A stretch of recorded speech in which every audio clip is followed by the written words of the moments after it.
So, do you have a room rented here? Doesn't matter. You need to go too. You can't criminally trespass me unless you're the property owner, so get with that. Oh, good Lord. Oh, yeah, good Lord, I know my rights. Thank you very much. Mike Bluehair here, the guy over at the Oregon Cop Watcher YouTube channel. As you guys might be familiar, I just recently did a First Amendment audit out at the Albertina Kerr mental health facility. It's a youth and adult mental health facility in Gresham, Oregon.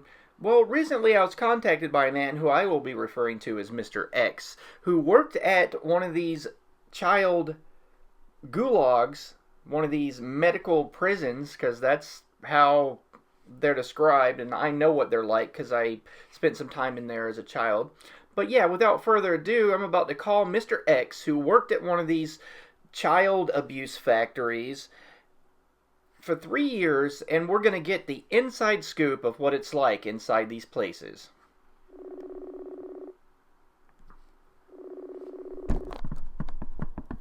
Hello.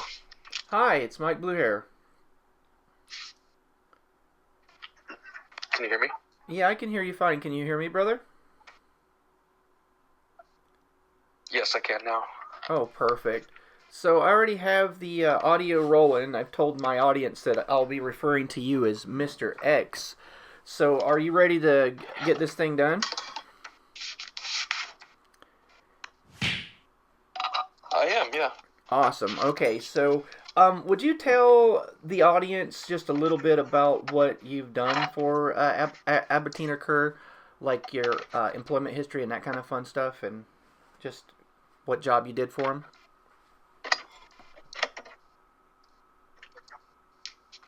Yeah, of course. I was hired on as a life enrichment specialist for Albertina Kerr, and I was working with different group homes at different times, but my main group home was in Wood Village in Troutdale, and it was 9 to 12-year-old boys, and we had usually 4 to 6 in the home at a time, usually around 5. That's what I remember the most, was 5. For most of the duration of my stay, it was the same 5. Okay. And my job really, usually 8 or 16-hour shifts, and my job was, as a life enrichment specialist, basically to take care of all of the needs of the children from them eating their medication, and then just watching and guiding their daily activities. Hello? Hi. Okay, Hey. The call dropped, so I'll just get back to my question, brother. Can you hear me okay? Oh, I can now, yeah. It was breaking up a lot of your question last time. Oh, good. Then I'll just restate it. I remember reading that a lot of these kids, especially if they have mental health problems or just physical health problems, the state, via our tax money, allocates to them about $2,000 a month. And you were telling me about how that money was just distributed and how it actually got to the kid. Can you tell me more about that? Yeah, I can tell you from my perspective what I was able to see, which was basically how much of that money was actually spent on the kids. I'm not sure where the money ended up going, but my team and I were basically in charge of buying the clothing and the food, all the school supplies, pretty much anything that the child needed, we bought. So we knew how much was being spent on the children, and the budget came from Albertina Kerr, sort of their corporate office, created the budget for each house, and the budget was extremely limited. So the manager of our house knew that they were getting about $2,000 a month to take care of the children on the top level of the Albertina Kerr, but what was actually being sent to our group home was very small, and the budget was less than $400 a month for groceries for 5 kids. Often the workers would eat some of the food too, but we were forced to shop at pretty much the lowest stores we could afford. That's like 5 or 10% of the money for their care gets spent on food. And they're which wow. Which I think it seemed like a healthy diet would help a lot of these children wean off of some of their really intoxicating and sedating medications that they were on. It seemed like a lot of things that I've read, just because I've been into health and eating healthy my entire life, a lot of things that I've read about the foods that we consume, they sort of create the way we experience the world, and whether we're hyper and we have these crashes in our mood, and whether we have impulse control, and diet is really important with these things, with our energies and our behaviors. And so I put it together pretty quickly that we were basically poisoning the children with the cheapest processed GMO foods that we could find, because our budget was $200 to $400 a month to feed 5 children. And then as far as clothes, we would always have to petition. Every Christmas and the start of every school year, there was a certain amount of money allotted to the children for school supplies and then for Christmas gifts. So money would show up in small increments at various times, but throughout most of the month, their budget was extremely low, and I'm not sure where the rest of the money was going. If 10% or 5% was going into food, and then another 5% into the school supplies and clothing, that still leaves 90% of what was allocated to taking care of the children was just basically disappearing. So on the ground level, the people that are actually doing the work, interfacing with the kids, like yourself, are those people paid very well? Like the people that directly deal with the children? No, we started out at $9 an hour and then moved up to $11 an hour. And then you could get small incremental raises, but it was barely above minimum wage. Okay. So then it's safe to say that most of it goes to middle and upper management then, if you're paid so low. Okay, this is really creepy, and the thing I'm about to bring up next, and I compared your experience to the Albertina Kerr to a sociopath. Because, I mean, when we talked about earlier, we talked about sociopathy, just so the audience understands what a sociopath is. A sociopath is a person that doesn't really have a moral compass that guides their behavior. A sociopath looks at any given situation, and they weigh risk versus reward, and then they act in accordance with with the intention of getting the maximum amount of reward with the least amount of risk to themselves. And you were telling me that the kids were taken care of in a similar way, like for instance, tell me about your experience, or tell the audience, about your experiences of what it was like when you were actually trying to take the kids out and you were actually trying to get them fresh air and sunlight and stuff. Explain to the audience how you were treated when you were trying to provide this essential service to these kids' development. Yeah, that one was really important to me because I'm an active person and I understand the benefits of activity, not just for your physical body and exercise and health, but also your mood and your mental state and your happiness. And to be in nature and to be able to exercise and run around and play and be a kid is a very important part of a 9-year-old's life. And I noticed right away that there would be a lot of friction and a lot of basically kickback whenever I would want. In the beginning, you're not really allowed to take the boys on trips by yourself because they don't really know you. The boys don't know you, and basically you have to build a rapport with everyone. So in the beginning that was understandable, but I was there for years, so I quickly developed a rapport, and the children had fun when we were hanging out. So when I would show up and want to go somewhere, there was usually at least 2 or 3 volunteers that wanted to go. And then the other member, there was 2 or 3 employees that would always be there watching the children throughout the day. And generally what the employees wanted to do was sit on the couch and be on their telephone, be on social media on their telephone, on the couch. And they wanted to have as little interaction with the children as possible. And this was actually something that was promoted by upper management because everybody's major goal seemed to be just to have very few incidences. And so everyone sort of understood that if they keep the children sort of on lockdown and they're sitting on their cell phones on the couch all the time, then there's less chance for incident. If you're out in public, there's more chance that the kids will start yelling or start acting up in public, or they might run from you, or they might start fighting with each other, or they might do something dangerous. And, there's this potential, and a lot of the children would do those types of things. So when I was out with them, there were things that I always had to be aware of to keep the children safe. But each kid came with their own protocol, and you quickly learned, once spending some time with them, you quickly learned on which child you could trust and who you couldn't, and who you needed to basically be have kind of leashed to you in some way or another. But what I really found shocking, and what really hurt my heart when I saw it, was that everyone in the industry involved with taking care of the children was on board the idea of not doing much with them, not exercising them much, not getting them out of the house much. I got into an argument with one of my coworkers, trying to take one of the boys out right around dusk. It was still light out, but the sun was going down, and her major complaint to me was that a raccoon might chase us, that we should really be afraid of the raccoons. This is in Troutdale, so it is a little bit more wild than it is in Portland per se, but but the idea that these rogue raccoons are going to hurt these children, that was the type of insane rhetoric that was constantly being thrown around.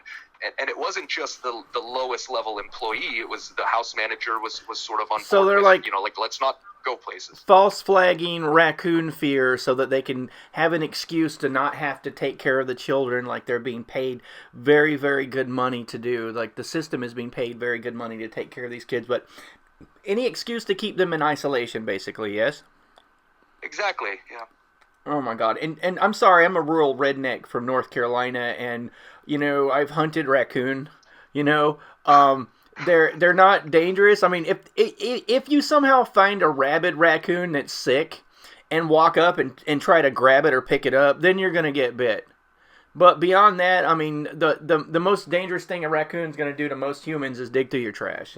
That's so ridiculous. Yeah. It's crazy. I thought she was kidding at first, but right. but sticking through the conversation, I quickly realized she wasn't kidding. Oh my God.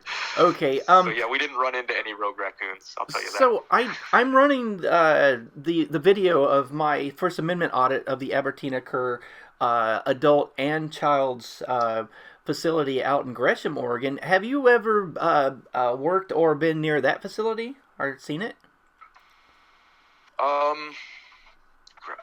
That's the lockdown facility, correct? Yeah, the lockdown facility in Gresham, yeah.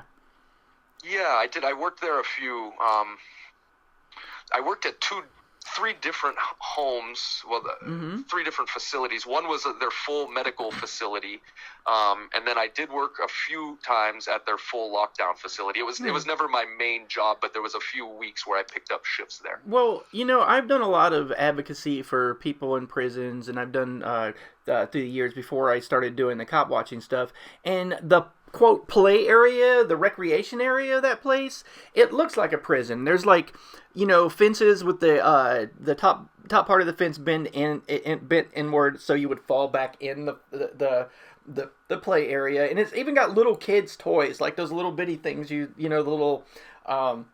little seahorses and insects and stuff the kids ride on the spring. It's got those, but they're behind these prison walls or prison fences. It's so disturbing, and I wanted to talk to you about that a little bit. So, can you give me an idea of the architecture inside this place? What does it look like? Like doors, walls, alarms. Like how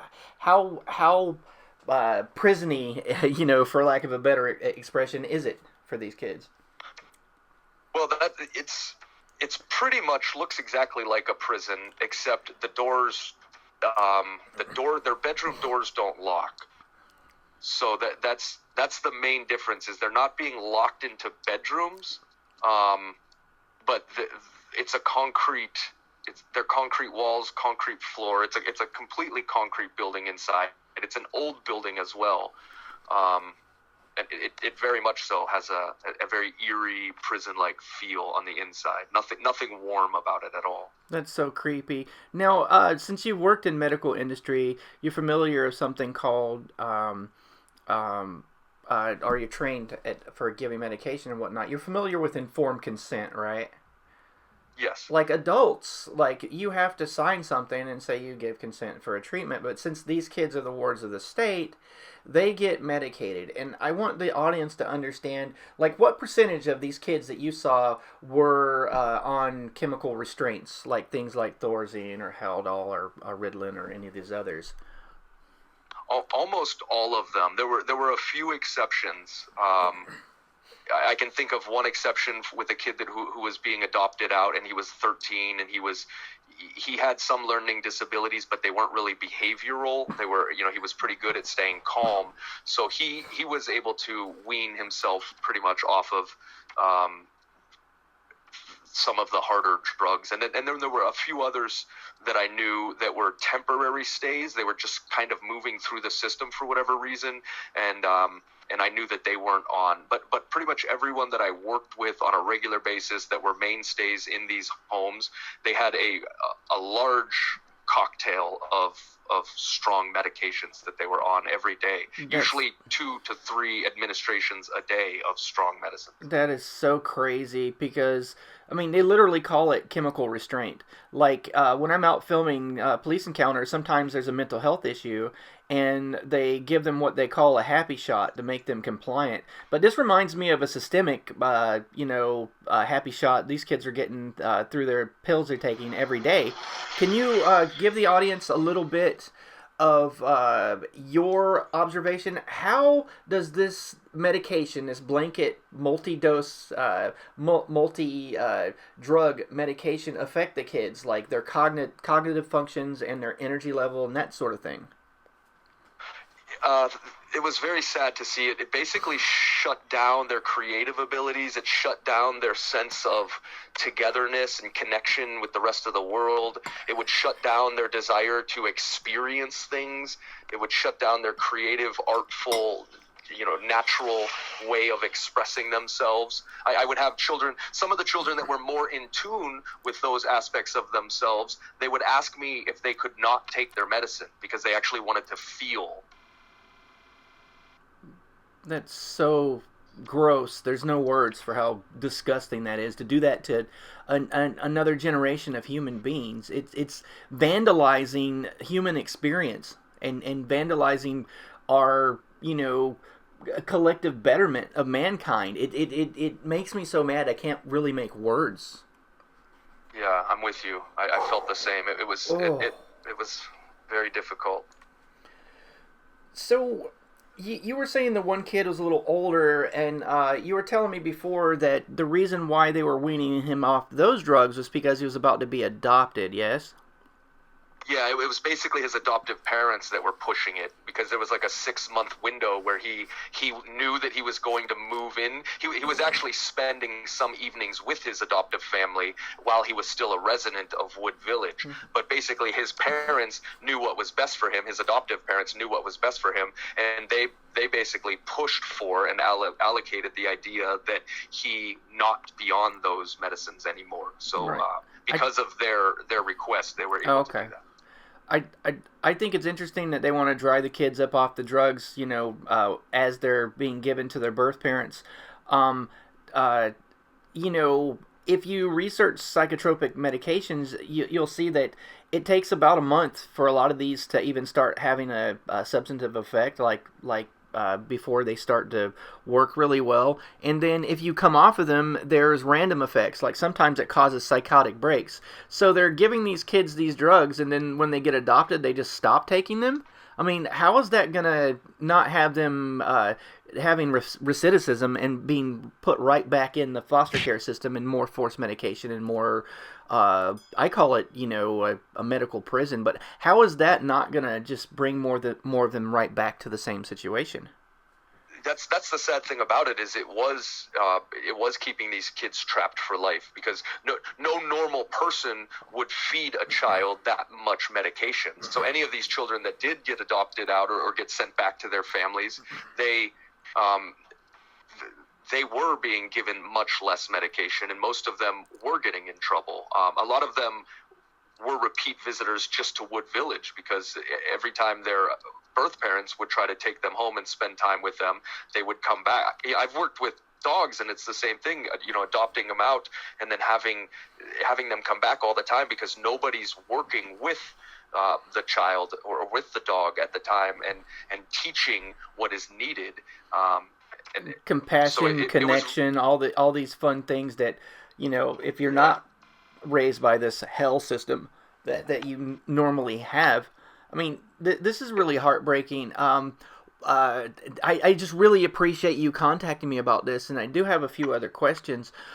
You mentioned a situation where you actually got in trouble because you did the right thing and kept some potential abuse or misbehavior happening between two of the children's. Can you elaborate on that a little bit? Yeah, I will. One of the theories that was developed through a lot of the employees there was to not report things, to keep incidences down and just don't report anything, because it was well known that if you reported things, you were often in trouble for some reason. So there was a time where one of the boys slipped into the other boy's room and an alarm went off, and I was in the kitchen at the time cooking, but as soon as I heard the alarm go off, I kind of covered up the pot that I was working with and went back into the back room to see what was going on, to see why one of the boys, because a lot of times if there was just one of us or two of us in the house, we would have all of the boys go into their room while we did something in the kitchen, like make their dinner, and that way every boy was in their own room, and there was no social interactions that needed to be managed. Wow. So this was the current situation. Yeah. And then I heard an alarm go off, so I went back into the room that I heard the alarm go off, and one of the boys had gone into another boy's room and taken his pants down, both his and the other boy's pants, and so that he was beginning to sort of sexually assault the other boy. Right.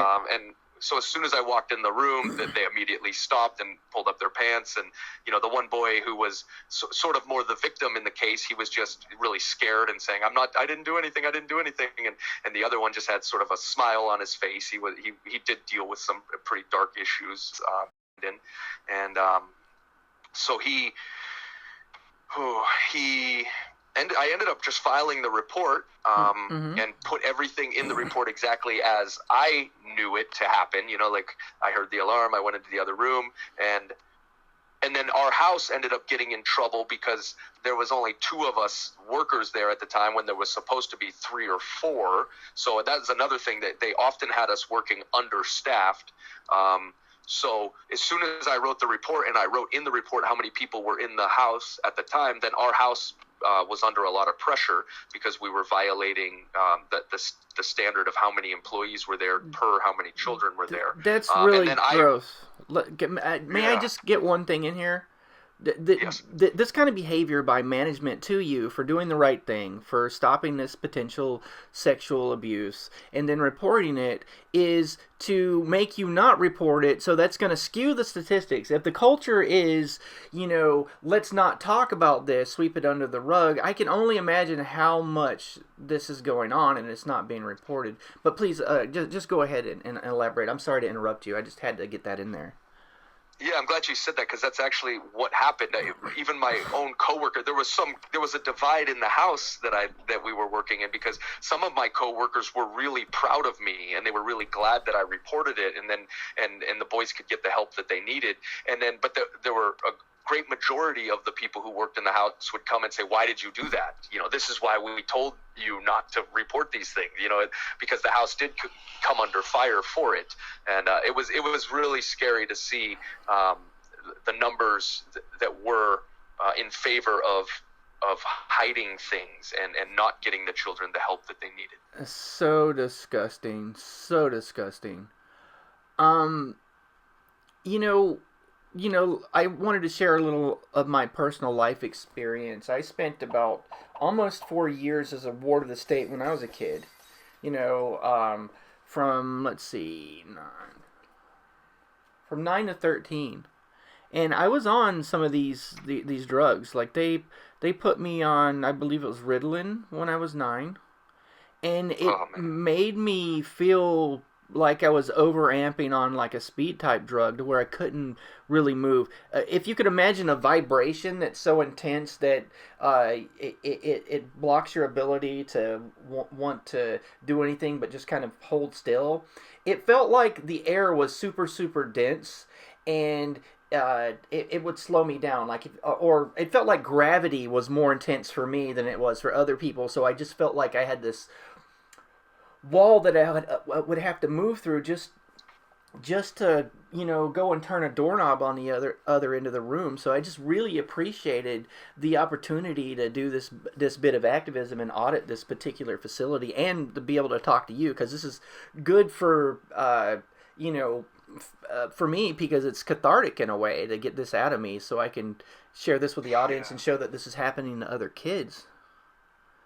You know? There's a couple of a few of the kids that I really connected with that I feel for, and I hope they get to experience life as grown men, and so I feel you and your energy and your experience, and all the boys around the world and around this country that are in similar situations, and I just pray that they're able to see who they really are and find themselves again through the maze. And what I saw when I was in there, I was in a group home in rural, it wasn't rural, it was a city in North Carolina. I'm not going to give the name of the home, but I saw a lot of violence between the kids on each other. I saw sexual abuse from the workers perpetrated on the children. I saw sexual abuse by the kids on each other. It was literal hell. So instead of me just making a video of me ranting saying, oh, these horrible things happened to me, I think it's a lot better for me to just talk to somebody who's on the inside of it. And it's one of the reasons why I've never really disclosed this stuff on my YouTube channel. But it is kind of related to government accountability, because these people are government workers. They're getting paid huge amounts of money, the upper management is, and the corporate management is, by the taxpayers to quote unquote take care of these children. But to me, it's more like a medical prison. Yeah, that's exactly right.